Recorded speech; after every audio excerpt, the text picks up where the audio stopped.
ஸல்லல்லாஹு அலைஹி வஸல்லம் அவர்களுடைய உயரம் நெட்டையா கட்டையானவர்களா என்றால் ரபஅத்தம் மினல் கௌம். ஸல்லல்லாஹு அலைஹி வஸல்லம் அவர்கள் ஆக உயரமும் இல்ல, லைஸ பித்தவீலில் பாஇன் வலா பில் கஸீரில் முத்தரத்தித். நபி அவர்கள் ஆக உயரமும் இல்ல, மிகவும் கட்டையானவர்களும் இல்ல. 6 அடி மனிதன் என்றால் நபி அவர்கள் 5 அடியும் இல்ல, ஆக கட்டையாக. ஆக உயரமும் இல்ல, ஆனா உயரத்துக்கு வாசியானவர்கள். 6 அரை என்று சொன்னா அந்த அளவுக்கு இருக்கிற உயரம்தான் ஸல்லல்லாஹு அலைஹி வஸல்லம் அவர்களுடைய உயரம். அன்புக்குரியவர்களே, பல வார்த்தைகள் வித்தியாசத்தோடு பல்வேறு விதத்தில் எப்படியெல்லாம் விளங்கப்படுத்த முடியுமோ அப்படியெல்லாம் நபியுடைய உயரத்தை விளங்கப்படுத்தி இருக்கிறார்கள். லைஸ பித்தவீலில் பாஇன் வலா பில் கஸீரில் முத்தரத்தித். சிலருடைய கழுத்தும் தலையும் சேர்ந்த மாதிரி உள்ளுக்கு போன மாதிரி இருக்கும், அவ்வளோ கட்ட. நபி அவங்க அப்படியும் இல்ல. உயரத்தை சொல்கிறார்கள் ஸல்லல்லாஹு அலைஹி வஸல்லம். நபியுடைய தலை வஹ்முர் ரஸ் அதீமுல் ஹாமா. நபியுடைய தலை பெருத்த தலை, அதாவது உடம்புக்கு ஏற்ற. சில பேருடைய தலை இருக்கும், உடம்பு சின்னதாக இருக்கும், தலை பெருத்து போயிருக்கும், அல்லது தலை பெருத்திருக்கும், உடம்பு சின்னதாக இருக்கும். இது அசிங்கம், அலங்கோலம். ஆனால் ஸல்லல்லாஹு அலைஹி வஸல்லம் அவர்களுடைய ஒவ்வொன்றையும் அல்லாஹ் பரிபூரணமாக படைத்தான். நபிக்கு ஒவ்வொன்றிலும் கொடுக்கப்பட்ட அழகு போன்று உலகத்திலே வேறு யாருக்கும் கொடுக்கப்படவில்லை. ஹஜ்ரத் யூசுப் அலைஹிஸ்ஸலாத்துக்கு கூட ஷத்ருல் ஜமால், அழகில் அரைவாசிதான். எங்கள் தலைவர் ஸல்லல்லாஹு அலைஹி வஸல்லம் அவர்களுக்கு முழு அழகும் கொடுக்கப்பட்டது. நபியுடைய தலையை வர்ணிக்கிறார்கள் சஹாபாக்கள். நபியுடைய முடி எப்படி இருந்தது? நபியுடைய முடி 3 வகையாக இருந்திருக்கிறது. ஸல்லல்லாஹு அலைஹி வஸல்லம் அவர்களுடைய முடி முதலாவது வஃப்ரா என்ற அமைப்பிலே காது சோனை வரைக்கும் இருந்திருக்கிறது. இரண்டாவது லிம்மா என்ற அமைப்பிலே காது சோனையை விட கீழ் இறங்கிய அளவுக்கும் சில காலங்களில் இருந்திருக்கிறது. ஜும்மா என்ற வகையில் நபியுடைய தோல் புஜத்திலே படுகின்ற அளவுக்கும் நபியுடைய முடி இருந்திருக்கிறது. நபியுடைய முடியை பற்றியும் சஹாபாக்கள் வர்ணிக்கிறார்கள். லைஸ பில் ஜஅத் அல் கதத். நபி அவர்களுடைய முடி சூடான் வாசிகள், மொரோக்கோ, நைஜீரிய மக்களுடைய முடிகளை போன்று அப்படியே சுருண்ட முடியும் இல்லை. வலா பிஸ் சபத். பெண்களுடைய அல்லது அப்படியே நீளமாக இருக்கின்ற அவ்வாறான முடியும் இல்ல. ஸல்லல்லாஹு அலைஹி வஸல்லம் அவர்களுடைய முடி உறுதியான முடி. ஆனால் சிலருடைய முடி நம்மிலே இருக்கும் கம்பி முடி போன்று, எண்ணெய் பூசினாலும் படாது, சீப்பால் வாழ்ந்தாலும் வாழ்ந்து படாது. ரெண்டும் இல்லாம என்ன பூசினா படக்கூடிய, சீப்பால வாழ்ந்தா ரஜில ஷார், அந்த கோர்த்து வாழ்ந்ததுடைய அடையாளம் இருக்கின்ற அளவுக்கு மொத்தமான முடி ஸல்லல்லாஹு அலைஹி வஸல்லம் அவர்களுடைய முடி. நபி அவர்கள் முடியை எப்படி வாருவார்கள்? இனின் ஃபரகத் அகீகத்துஹு ஃபரகஹா வ இல்லா ஃபலா. நபி அவர்களுடைய முடி அதை பிரித்து வாருகின்ற விதத்தில் இருக்கும் என்றால் அதை அப்படியே நடுவாக பிரித்து வாழ்ந்து கொள்ளுவார்கள், அல்லது சதில் என்ற அமைப்பில் நபி அவர்கள் முடியை அப்படியே பின்னால் வாழ்ந்து கொள்வார்கள். நபி அவர்கள் முடியை பிரித்து வாழ்ந்திருந்தால் நடுவிலே நபி அவர்கள் மிஸ்கை வைப்பார்கள். நபியுடைய முடியிலே பழுத்த முடிகள் எத்தனை இருந்தது? நாம் இருக்கிறோம், என்னுடைய தாடியில் எத்தனை பழுத்த முடி இருக்கிறது என்று கூட எனக்கு தெரியாது. ஆனால் வரலாறு பாதுகாக்கப்பட்ட தலைவர் என்பதனால் நபியுடைய தாடியில் தலையிலும் சேர்த்து எத்தனை பழுத்த முடிகள் இருந்தது. ஹஜ்ரத் அனஸ் ரலியல்லாஹு அன்ஹு சொல்கிறார்கள், ஹஜ்ரத் அப்துல்லா பின் உமர் ரலியல்லாஹு அன்ஹு சொல்கிறார்கள், நபியுடைய 20க்குள்ளதான் நபியுடைய பழுத்த முடி. கடைசி காலத்தில் உலகத்துடைய யோசனை அல்ல, நபியுடைய தலைய தாடிய நரைக்க வைத்தது. அதை நரைக்க வைத்தது ஆகிராவுடைய சிந்தனை, மறுமையுடைய கியாமத்து நாளுடைய அமளி துமளிகள். நபியுடைய பழுத்த முடிகளில் அதிகமானது ஹஜ்ரத் அனஸ் ரலியல்லாஹு அன்ஹு சொல்றார்கள், சுதுக், இந்த இடத்துல இந்த பொட் அல்லது இன்னும் ஒரு விதத்துல சொல்றேன்டா, இந்த நெற்றிக்கும் காதுக்கும் இடைப்பட்ட பகுதியில நபியுடைய பழுத்த முடிகளில் அதிகமான முடிகள் இருந்தது. அதே போன்று இந்த குட்டி தாடி என்று சொல்லக்கூடிய இந்த பகுதியிலும் இருந்தது. ஒரு சில ரிவாயத்துகளில் நபி அவர்கள் பிரித்து வாழ்ந்தால் நபியுடைய பழுத்த முடிகள் விளங்கும், நிறை முடிகள் விளங்கும். எண்ணெய் பூசினார்கள் என்றால் எண்ணெய் நபியுடைய அந்த முடிகளையும் மறைத்துவிடும். அப்ப இதை வைத்து உலமாக்கள் சொல்கிறார்கள், இந்த குட்டி தாடியிலும் இந்த பகுதியிலும் பிரித்து வாருகின்ற இந்த நடுப்பகுதியிலும் நபியுடைய நிறை முடிகள் இருந்திருக்கிறது. ஸல்லல்லாஹு அலைஹி வஸல்லம் உடம்புல வேற எங்க முடிகள் இருந்துச்சு? நபி அவர்கள் உடம்புல ஆடை இல்லாத பகுதி இலங்கும், ஒளி வீசும்.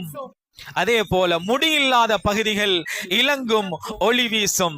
நபியுடைய இந்த தொண்டக்குழி, இந்த நெஞ்சுடைய மேற்பகுதியில் இருந்து தொப்புள் வரைக்கும் தவீலுல் மஸ்ருபா, ஒரு மெல்லிய ஒரு கோடு அடிச்சா எப்படி லேசா இருக்குமோ அதே போல நீட்டுக்கும் அப்படியே நபியுடைய இங்க இருந்து தொப்புள் வரைக்கும் அப்படியே முடி இருந்திருக்கிறது.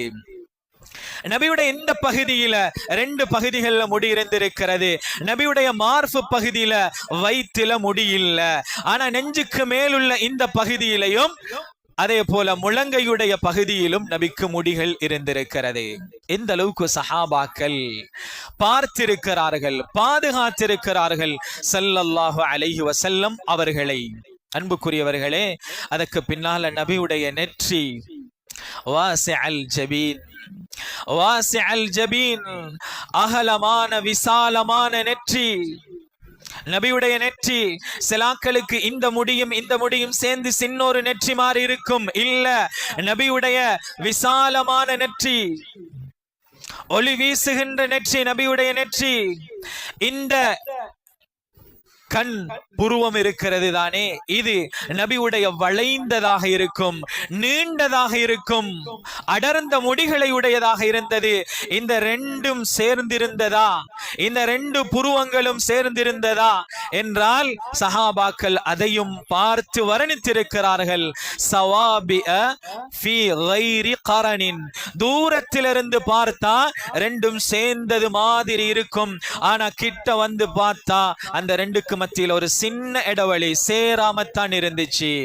பைனஹுமா இர்குன் யுதிர்ருஹுல் கதப், நபி அவர்களுக்கு கோபம் வந்தா, நபியுடைய விஷயத்துல நபி கோபப்பட்டதும் இல்ல, யாரையும் பழி வாங்கியதும் இல்ல. யுத்தத்துல அல்லாஹுடைய கட்டளைகள் வீணாக்கப்படுகின்ற பொழுது, நபியுடைய முகம் கோபம் வருகின்ற பொழுது, இந்த 2க்கும் இடையில இருக்கிற அந்த நரம்பு நாளங்கள் அது புடைக்கும், இரத்தம் அதிலே நிரம்பும். இதையும் சஹாபாக்கள் அவதானித்தார்கள். இப்படி இருந்தது நபியுடைய நெற்றியுடைய அமைப்பு. அப்லஜல் வஜ், நபியுடைய முகம் சுத்தமானதாகவும் இருந்தது.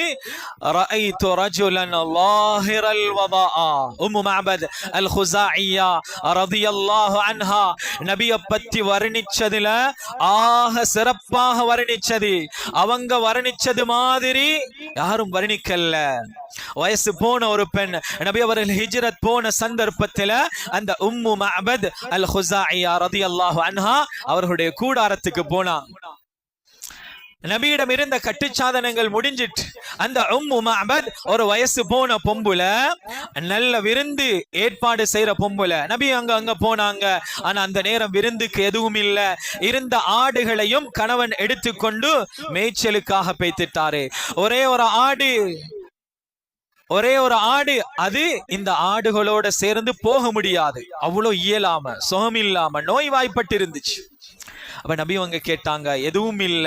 அப்ப சொன்னாங்க நபி அவங்க, இந்த ஆட்டுல பால் கறக்கிறதுக்கு அனுமதி கொடுத்தாங்க.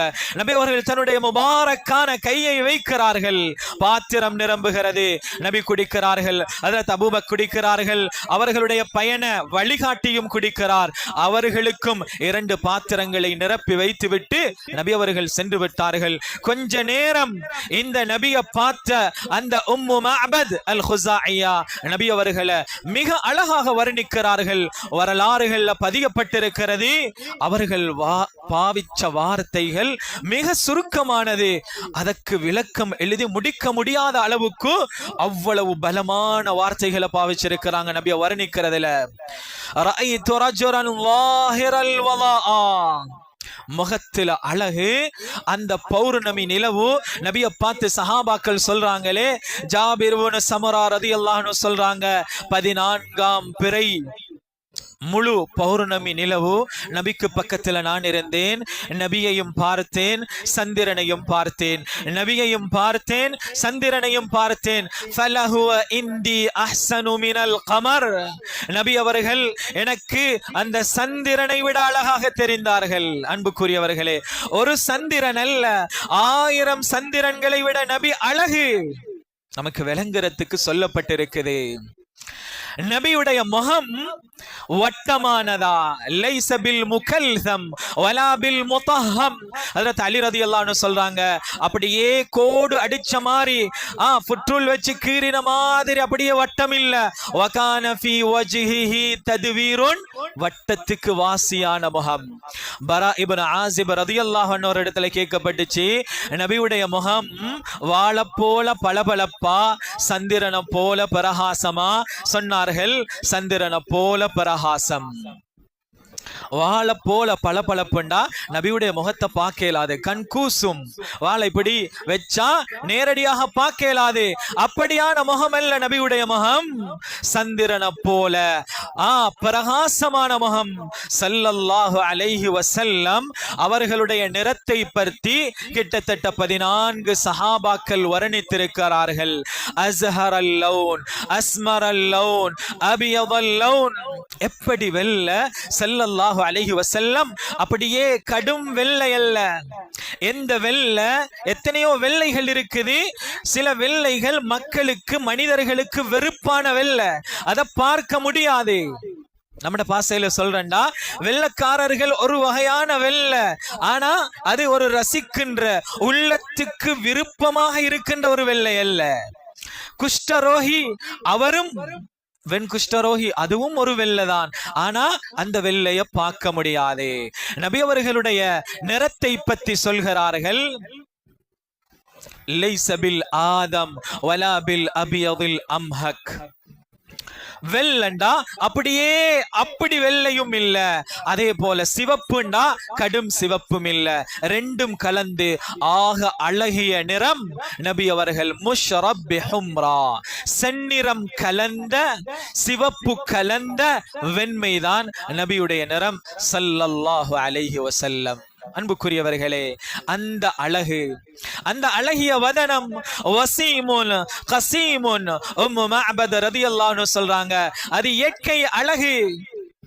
கசீமுன், உடலுடைய ஒவ்வொரு உறுப்புகளும் எப்படி இருந்தால் அழகோ, ஒவ்வொன்றுக்கும் எந்த அளவு அழகு இருக்க வேண்டுமோ, அகத கிஸ்மன் ஹல்லம் மினல் ஜமால். நபியுடைய ஒவ்வொரு உறுப்புகளும் உம்மு மஅபத் எந்த அளவுக்கு வர்ணிக்கிறாங்கன்னா, கசீம் என்றால் உலமாக்கள் சொல்கிறார்கள், நபியுடைய நெற்றி இந்த ஆரம்பத்திலிருந்து, நபியுடைய மூக்குடைய ஆரம்பம், இந்த மூக்குடைய ஆரம்பத்திலிருந்து இந்த மேலுதடு, இந்த மேலுதடிலிருந்து இந்த தாடையுடைய ஆரம்ப பகுதி, இந்த மூன்றுக்கும் இடைப்பட்ட பகுதி ஒரே அளவு சரிசமமாக இருந்தது. அது ஒரு தனி அழகு, அதுதான் கசீம். ஒவ்வொரு பகுதியும் அதனுடைய தனித்தனி அழகுகளை நபியுடைய முகம் கொண்டிருந்தது ஸல்லல்லாஹு அலைஹி வஸல்லம். அன்புக்குரியவர்களே, அல்லாஹ்வுடைய நல்லடியார்களே, கஅன்னஹு கித்அத்து கமர், கஅன்னஹு வரகத்து முஸ்ஹஃப். குர்ஆனுடைய ஒளி போல நபியுடைய முகம் பிரகாசித்துக் கொண்டிருக்கும்.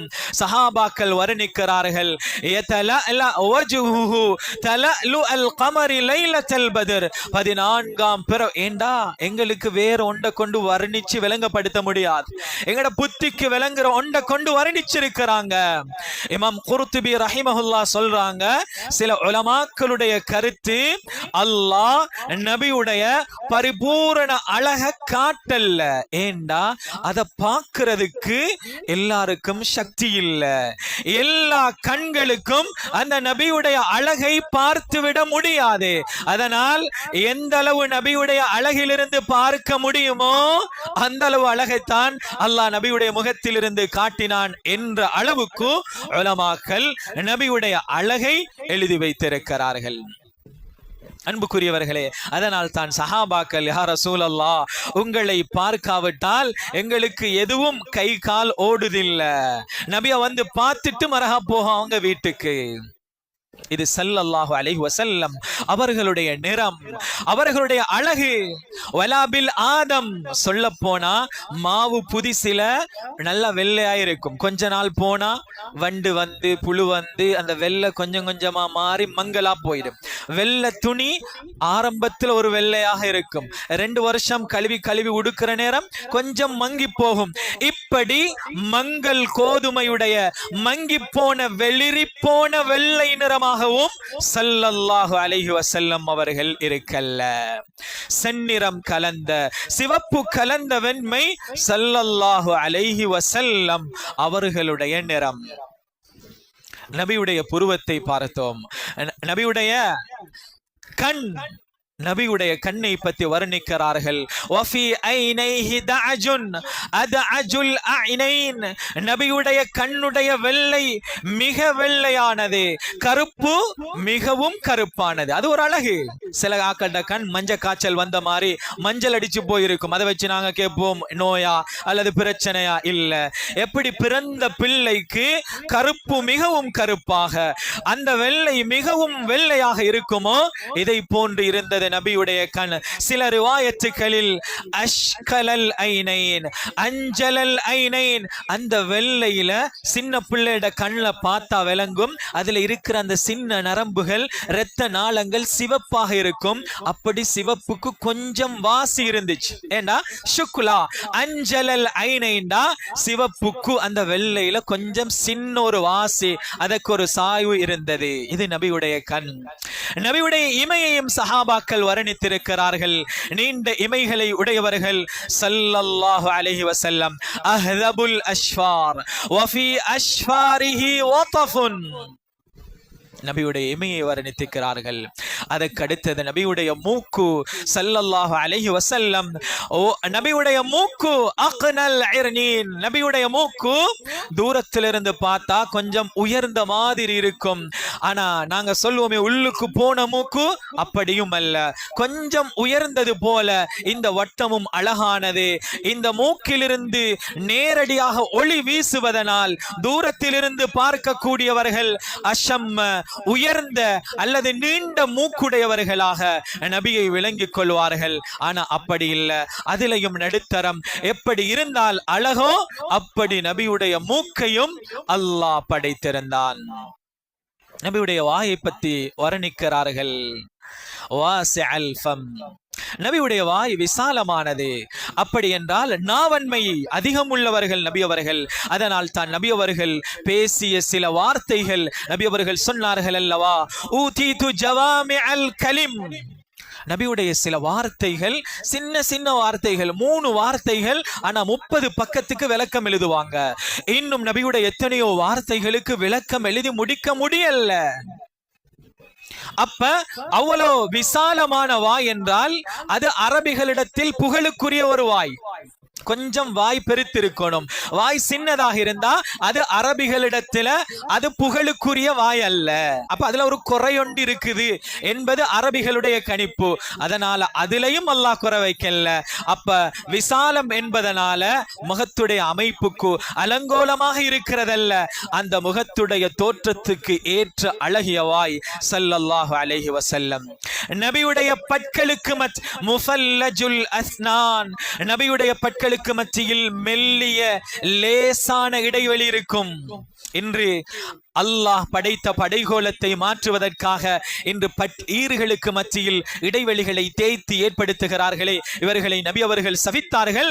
ஆனால் இந்த அழகை இயற்கையிலேயே அல்லாஹ் வைத்து நபி அவர்களை படைத்தான். நபி அவர்கள் பேசுகின்ற பொழுது உம்மு மஅபத் ரலியல்லாஹு அன்ஹா சொல்றாங்க, ஹுல்வுல் மன்திக், கேட்கிறதுக்கு அப்படி இனிமையாக இருக்கும். வஃபி ஸௌதிஹி ஸஹல், நபியுடைய வார்த்தைகள் அப்படியே மிச்சம் பாரமானதாக, உள்ளத்தை அப்படியே உறுத்தக்கூடியதாக, உள்ளத்தை கலட்டி போற்ற இறுக்கமானவைகளாக இருக்காது. தமிழ்ல சொல்றேன்டா, கணீர் கணீர் என்று படுகிறதுக்கு மாதிரி தெளிவான வார்த்தைகளாக, கேட்கிறதுக்கு இதமான வார்த்தைகளாக நபியுடைய வாயால் வந்த வார்த்தைகள் இருக்கும். வஃபி ஸௌதிஹி ஸஹல் ஹுல்வுல் மன்திக் கஅன்ன மன்திகஹு ஹரஸாத்து நவ்மின். உம்மு மஅபத் ரலியல்லாஹு அன்ஹா சொல்றாங்க, முத்து மாலைகளை, மணி மாலைகளை அப்படியே அவிழ்த்து அறுத்து விட்டா அந்த முத்து கொட்டுற நேரம் எப்படி இலங்குமோ, இதே போல நபியுடைய வாயிலிருந்து வார்த்தை வார நேரத்துல ஒவ்வொரு வார்த்தையும் முத்து போல இலங்கிக் கொண்டிருந்துச்சு. நபியுடைய வாய், நபியுடைய பற்கள், அன்புக்குரியவர்களே, ஒவ்வொன்றையும் வர்ணித்தார்கள். நபியுடைய தாடி, வஃபி லிஹ்யதிஹி கஸாஸா, அடர்த்தியான நபியுடைய தாடி. சஹாபாக்கள் ஓதல், தொழுகையுடைய ஓதல நபியுடைய தாடி அசைவதை வைத்து அறிந்து கொண்டார்கள். அப்ப பின்னுக்கிருந்து பார்க்கிறதுக்கு விளங்குற அளவு கொண்டா அப்ப தாடி அடர்த்தியாக இருந்திருக்கணும். அப்ப உலமாக்கள் விளங்கப்படுத்துகிறார்கள், நபியுடைய முகத்துடைய வட்டத்துக்கு ஏற்ப வட்ட நிலைமையில, அதனால ஆக நீளமாக இருக்கணும் என்பதுமல்ல, அடர்த்தியான தாடியாக இருந்துச்சு ஸல்லல்லாஹு அலைஹி வஸல்லம் அவர்களுடைய தாடி. ஒவ்வொன்றையும் சஹாபாக்கள் வர்ணித்தார்கள் அல்லவா. விளங்குறது வாஜிப், நபியை பத்தி தெரிகிறது கட்டாயம். அன்புக்குரியவர்களே, நபியுடைய கழுத்தை பத்தி வர்ணிக்கிறார்கள்.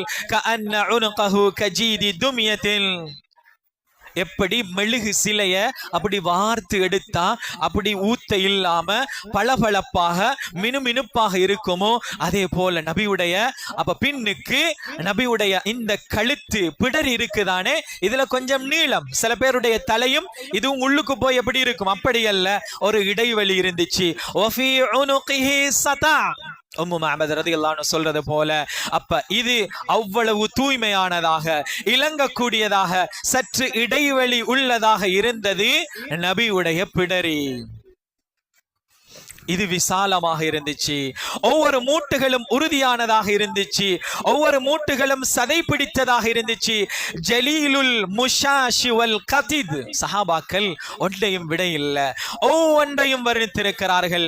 இந்த கை சதை பிடித்ததாக இருந்தது.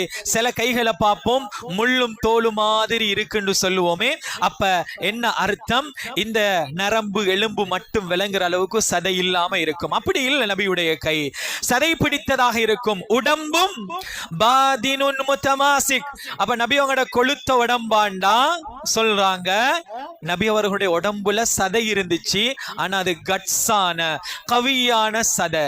நம்ம சொல்லுவோமே சில உடம்புகளை பார்த்து, கூழ் சதுரம் அல்லது தண்ணி உடம்பு, அதுல ஒன்றும் இல்ல, ஒன்றுக்கு மேல ஒன்று அடுக்கடுக்காக இருக்கும், அந்த உடம்பல்ல. நபியுடைய உடம்பு பாதின், சதை பிடித்ததுதான், ஆனா முத்தமாசிக், ஒன்றோடு ஒன்று இறுகிய உறுதியான உடம்பு தான் நபியுடைய உடம்பு. அதே போலதான் அந்த ஒவ்வொரு மூட்டுகளும் எந்த அளவு இருந்தா அழகோ, எந்த அளவு சதை இருந்தா அது தெளிவாக இருக்குமோ அந்த அளவு சொல்லுகிறார். சஹலல் ஹத்தைன், நபியுடைய சொக்க கண்ணம் சில பேருடையது இப்படி தூங்கி எலும்பினா வீங்கி இருக்கிறது போல, அல்லது சில பேருக்கு இயற்கையிலே அப்படியே இது என்ன வீக்கமுள்ள அதிக சதை உள்ளது போல இல்ல. சஹலல் ஹத்தைன், அதுவும் அழகியதாக. சில பேருக்கு குழி விழுந்து உள்ளுக்கு போனது மாதிரி அப்படியும் இல்ல. எப்படி இருந்தா அழகோ அப்படி நபியுடைய கண்ணமும் இருந்தது ஸல்லல்லாஹு அலைஹி வஸல்லம். அன்புக்குரியவர்களே, அல்லாஹ்வுடைய நல்லடியார்களே, ஏன் இந்த நபியை நாம் விளங்க வேண்டும்? ஏன் கனவுல கண்டா கூட யாரை கண்டது என்று தெரியாது. நம்ம சொல்லுவோம், ஒரு வெள்ளை ஜுப்பா உடுத்தவரால், வெள்ளை அவரால் வந்தாரு, அது நபியாக இருந்தாலும் கூட எனக்கு தெரியாது. ஏன்? நான் நபியை பற்றி படிக்கவில்லை, நபியை பற்றி அறிந்திருக்கவில்லை. அதனால் வெள்ளை ஜுப்பா உடுத்துட்டு வெள்ளையா வந்தது நபியாண்டு கூட தெரியாது. அன்புக்குரியவர்களே, அல்லாஹ்வுடைய நல்லடியார்களே, நபி அவர்கள் சொன்னார்கள், பின்னால என்னுடைய உம்மத்தில சில மனிதர்கள் வருவார்கள், அவர்கள் என்னை காண்பதற்காக அவர்கள் நேசிப்பார்கள், என்னை பார்ப்பதை எந்த அளவுக்கு விரும்புவார்கள் என்றால் தன்னுடைய முழு சொத்தையும் இழந்து சரி, தன்னுடைய முழு குடும்பத்தையும் கொடுத்து சரி, ஒரு தடவை நபியை பார்க்க கிடைக்குதுண்டா அதை பார்க்கறதுக்கு விரும்புவாங்க. அப்படியான உம்மத் எனக்கு பின்னால வருவாங்க. நாங்க அப்படியான உம்மத்தாக இருக்கணும். இமாம் திர்மிதி கூட தன்னுடைய கிதாப நபியுடைய தோற்றம், படைகோலம், வெளிரங்க அழகு இதை வச்சு ஆரம்பிச்சு கடைசி பாபாக முடிக்கிறாரு. நபி அவர்களை கனவுல காண்றது. அன்புக்குரியவர்களே, நாங்கள் முஃமின்கள், நாங்கள் உண்மை முஃமினாக ஆக முடியாது நபிய விளங்காம, நபிய ஈமான் கொள்ளாம, நபிய நேசிக்காம. ஒரு ஆளை நேசிக்கிறதுக்கு அவரை பத்தி விளங்கணும், அவரை பத்தி விளங்கணும். அவரை பத்தி விளங்காம ஒரு ஆளை நேசிக்க முடியாது. ஒரு மனிதனை ஒரு ஆள் நேசிக்கிறதுக்கு 3 காரணங்கள் உலமாக்கள் தெளிவாக விளங்கப்படுத்துறாங்க. ஒன்று இயற்கையான நேசம். அது என்ன? ஜிபில்லியத். எங்கட உம்மா வாப்பா கருப்புண்டாலும் சரி, எப்படிண்டாலும் சரி, நாங்க அவங்கள விரும்பத்தான் செய்வோம். இது இயற்கையான அன்பு. இன்னொன்று இருக்குது அவருடைய கமாலியத், அவருடைய அழகு. அவர் அப்படி அழகு. என்னடாப்பா அவர்கிட்ட கண்டீங்க? ஒன்றும் இல்ல. அவர்கிட்ட என்னத்தை கண்டீங்க? எதுவும் இல்ல, வெறும் அழகு. இதுக்காக ஒரு ஆளை நேசிக்கிறது. 3வது அவருடைய குணங்கள், பண்பாடுகள், அவர் தன்னகத்தை கொண்டிருக்கின்ற அழகிய நல்ல பண்புகள். இதற்காகவும் நாங்க ஒரு ஆளை நேசிப்போம். அவர் அப்படி இருக்கலாம், ஆனா அவரு வெள்ளம், உள்ளம் வெள்ளையான மனிதர் அப்படின்னு நம்ம சொல்றது போல, அன்புக்குரியவர்களே, நபிய நேசம் கொள்றதுக்கு இந்த 3 வகையிலையும் நாங்க கடமைப்பட்டிருக்கிறோம். ஒன்று இயற்கை அழகண்டா, இயற்கையான நேசம்ண்டா. எப்படி எங்கட உம்மா வாப்பாவை நேசிக்கிறோமோ இத போல நபியை நாங்க நேசிக்கணும். நபி அவங்க சொன்னார்களே, பரிபூரணமான ஈமானுடையவர்களாக எப்ப மாறுவீங்கண்டா, ஹத்தா அகூன அஹப்ப இலைஹி மின் வாலிதிஹி வவலதிஹி வன்னாசி அஜ்மஈன். உங்களோட உயிர், உங்களோட புள்ள, உங்களோட வாப்பா, உங்களோட சொத்து செல்வம், உலக மக்கள் எல்லாத்தையும் விட நான் உங்களுக்கு நேசத்துக்குரியவனாக மாறணும். இந்த நேசம் எங்கள்ல இருக்குது. நபியுடைய ரவுலாவுக்கு கிட்டால போனா, நபி அடக்கம் செய்யப்பட்டிருக்கின்ற இடத்துக்கு போயிருக்கிறவர்களுக்கு தெரியும், நம்மை அறியாமலேயே கண்ணால் ஆனந்த கண்ணீர் வரும். இதுதான் நமக்கு நபிக்கும் ஒரு தொடர்பு இயற்கையிலே இருக்கிறது என்பதற்கு அர்த்தம். நம்மட உம்மா வாப்பாட கபருக்கு கிட்ட போனா வராத அந்த ஆனந்த கண்ணீர் அல்லது அழுகை, என்னவென்று புரியாத அந்த ஆனந்தம், இது நபிக்கு நமக்கும் உள்ள தொடர்பு. இந்த நேசம் கட்டாயம் வர வேண்டும். நபி அவர்களுடைய அழகு, அதை படிச்சிருக்கிறோம், விளங்கி இருக்கிறோம்.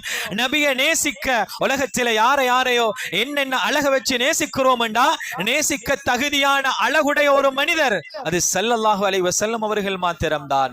அதே போல பண்பால், குணத்தால் பூர்த்தியான, உலகத்தில் சில மனிதர்கள் ஏதோ அந்த மனிதர் 130% அவருடைய குணம் நல்லா இருக்குதுண்டா, அதை பார்த்து நாங்க அவளை எவ்வளவு விரும்புகிறோம் என்றால், குர்ஆன் தான் அவருடைய குணமாக இருந்த அந்த மாமனிதர் ஸல்லல்லாஹு அலைஹி வஸல்லம் அவர்கள் எவ்வளவு விரும்பப்பட வேண்டியவர்கள். எனவே எந்த பக்கத்தாலையும் நபியை நேசம் கொள்ளாம இருக்க முடியாது. படிப்போம், அதனால நபியை விளங்குவோம், அதனால நபியின் மீது நேசம் கொள்வோம். இன்னும் ஒரு சில விடயங்களை மாத்திரம் குறிப்பிட்டு முடித்துக் கொள்கிறேன். அன்புக்குரியவர்கள், நபியுடைய நெஞ்சும் சவா அல் பத்னி வஸ்ஸத்ர், ரெண்டும் சரிசமமாக இருக்கும். நபியுடைய கால் ஹும்சான் அல் அஹ்முசைன். சில ஆக்களுடைய காலை நாங்க சொல்லுவோம், எப்படி தெரியுமா? சத கூடி அப்படி கால் வச்சா வாத்துடைய அந்த இது மாதிரி 2 பக்கமும் சத தள்ளி இருக்கும். அப்படி இல்லை, மன்ஹூசுல் அகிப், சத இருக்கும், தேவையான அளவு சத, வெளியில இப்படி தள்ளி இருக்கிற அளவுக்கு நபியுடைய குதியில சதை இல்ல. அதே போல காலுடைய இந்த பகுதி இருக்குது, நடுப்பகுதி, அது மசீஹுல் கதமைன், அது மிச்சம் தூய்மையானது. அதே போல நபியுடைய கால்கள்ல வெடிப்போ அல்லது பிளவுகளோ எதுவும் இல்ல.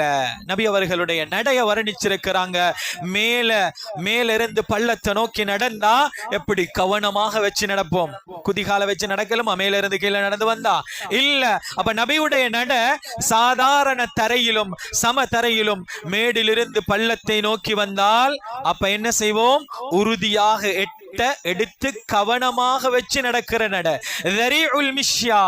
நபியுடைய நட சில நேரம் வேகம். சஹாபாக்கள் சொல்லுவாங்க, நாங்க ஓட வேண்டி இருக்கும் நபியுடைய நடையுடைய வேகம். அன்புக்குரியவர்களே, அல்லாஹ்வுடைய நல்லடியார்களே, நபியுடைய ஒவ்வொன்றும், நபியுடைய கமக்கட்டு, நபியுடைய வியர்வை ஆக சிறந்த இத்ர்.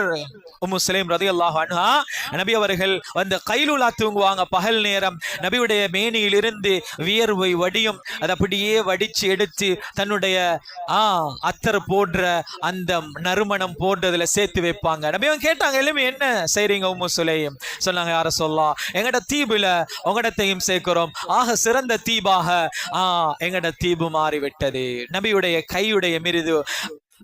அனஸ் ரலியல்லாஹு அன்ஹு சொல்றாங்க, நான் பல பட்டுகளை பார்த்திருக்கிறேன், நபியுடைய கையை விட மிருதுவான எதையும் பார்க்கல. நபியுடைய வாசத்தை விட எந்த மிஸ்கையோ அம்பரையோ நான் சுவைத்ததில்லை. நபி அவங்க ஒரு பாதையால போனா அந்த பாதையை வாசம் அடிக்கும். நபி அவர்கள் ஒரு சிறுவருடைய கையில கையை வச்சா அந்த பல சிறுவர்களுக்கு மத்தியில அந்த சிறுவரை வேறையாக நாங்க விளங்கிக் கொள்ளலாம். நளினமான சுபாவம் கொண்டவர்கள். அதே போல பழகிறதுக்கு, சேர்ந்து நடக்கிறதுக்கு நபி திடீர்னு பார்த்தாங்கண்டா ஒரு கண்ணியம் கலந்த பயம். யாரு திடீர்னு பார்க்கிறாரோ ஹாபஹு வமன் ஹாலதஹு மஅரிஃபதன், இதுதான் நபி என்று கலந்து இரண்டரை புலங்கி நபியோட சேர்ந்துட்டாருண்டா நபியை விட்டு விலகி போறதுக்கு விரும்பவே மாட்டாரு. நபியை நேசிக்க ஆரம்பிச்சிருவாரு. எனவே அன்புக்குரியவர்களே, அல்லாஹ்வுடைய நல்லடியார்களே, இந்த ரபியுல் அவ்வல் மாதம் எம்முடைய மஸ்ஜித் நமக்கு இவ்வளவு ஏற்பாடை செய்து தந்திருக்கிறது. அந்த நபியை படிக்க, அந்த நபியை விளங்க இன்னும் எத்தனையோ விடயங்கள் இருக்கிறது. ஆனால் நேரம் அதற்கு இடம் கொடுக்கவில்லை. எனவே நபியை படிப்போம். நபியை படித்தால் தான் யாரை நேசிப்பது, யாரை நேசித்தால் எம்முடைய ஈமான் பூர்த்தியாகுமோ, நாம் பரிபூரண முஃமின்களாக ஆகுவோமோ, அப்படியான முஃமின்களாக மாறுவதற்கு நபியை நேசிக்க கூடியவர்களாக மாற வேண்டும்.